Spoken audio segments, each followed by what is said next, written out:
Hello, I'm Groh. We're going to be going over knots. Today I'm going to do the Palomar knot, which is probably the most effective and easiest and need-to-know knot for any type line that you're using.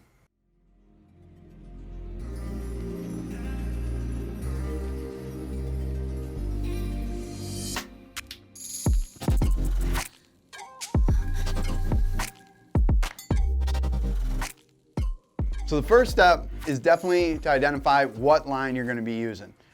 Today I'm going to be using Berkeley X5 to tie the Palomar knot, but don't be afraid, this knot you're going to be able to use with monofilament and fluorocarbon. Okay, onto the knot.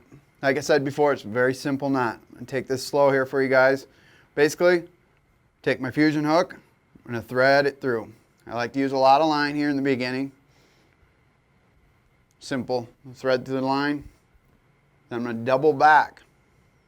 Bring it back through the hole the opposite way.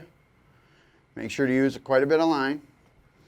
What you're going to do is basically slide it up and down, and here's where the simplicity of this knot is and the strength. You're going to do an overhand knot like you're tying your shoe.